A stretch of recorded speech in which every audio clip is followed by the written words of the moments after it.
గౌరవ ఉప ముఖ్యమంత్రి పంచాయతీరాజ్ గ్రామీణాభివృద్ధి మరియు గ్రామీణ నీటి సరఫరా శాఖ మంత్రి గారికి బదులుగా పర్యాటక శాఖ మంత్రి గారు ఆంధ్రప్రదేశ్ పంచాయతీరాజ్ సవరణ బిల్లు 2026ను ప్రవేశపెట్టేందుకు అనుమతి కోరుతారు.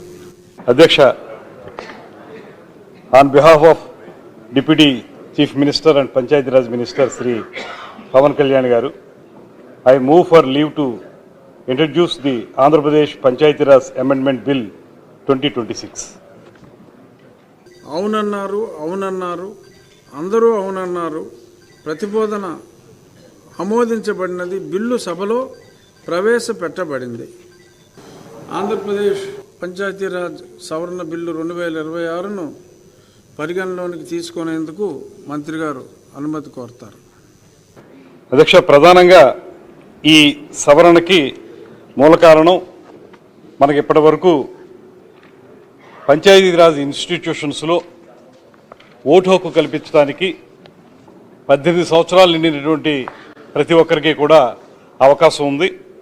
అయితే దానికి కట్ ఆఫ్ డేట్ వచ్చి మనకి ప్రతి సంవత్సరం కూడా జనవరి 1వ తారీఖుని కట్ ఆఫ్ డేట్గా పెట్టడం జరిగింది. అయితే ఈ మధ్యకాలంలో సెంట్రల్ యాక్ట్లో మనకి అసెంబ్లీ మరియు పార్లమెంట్కి సంబంధించినటువంటి ఈ నిర్ధారణ 18 సంవత్సరాలు నిండినటువంటి వారికి ఓటు హక్కు కల్పించేటువంటి అవకాశం ఏప్రిల్ 1 కూడా మొదలుపెట్టారు. జనవరి 1తో పాటు ఏప్రిల్ 1, జూలై 1, అదేవిధంగా మనకి అక్టోబర్ 1 వాటి మూడింటిని కూడా చేర్చి మొత్తంగా 4 పర్యాయాలు ఓటు హక్కు కల్పించడానికి వారి 18 సంవత్సరాల వయసు నిర్ధారణకి అవి పెట్టడం జరిగింది. దీనివల్ల వచ్చేటువంటి ఉపయోగం ఏంటంటే, సాధారణంగా జనవరి 1 వరకు మాత్రం పరిమితం చేస్తే జనవరి 2వ తారీఖుని 3వ తారీఖుని 18 సంవత్సరాలు నిండిన వారికి మళ్ళీ సంవత్సరం పాటు వెయిట్ చేస్తే కానీ వారికి ఓటు హక్కు అవకాశం దొరకదు. ఈ 4 పర్యాయాలు పెట్టడం వల్ల మధ్యలో 18 సంవత్సరాలు అటైన్ అయినటువంటి వారు ఎవరైతే ఉంటారో, 18 సంవత్సరాలు నిండినటువంటి యువతీ యువకులు ఎవరైతే ఉంటారో వారికి ప్రతి 3 నెలలకు ఒకసారి వారు ఓటు నిర్ధారించుకోవడానికి, అందులో ఓటర్ లిస్టులో పేరు నమోదు చేసుకోవడానికి అవకాశం దొరుకుతుందనేటువంటి సదుద్దేశంతో ఈ కార్యక్రమాన్ని ఏర్పాటు చేశారు. సెంట్రల్ యాక్ట్ అసెంబ్లీకి పార్లమెంట్కి మాత్రమే పరిమితం అయింది. ఇక్కడ మనం రాష్ట్రం వరకు చూసుకుంటే మన ఇవి ఏవైతే ఉంటాయో ఓటర్ లిస్టులు, ఆ లిస్టులన్నీ కూడా అసెంబ్లీ పార్లమెంట్కి సంబంధించే ఉంటాయి.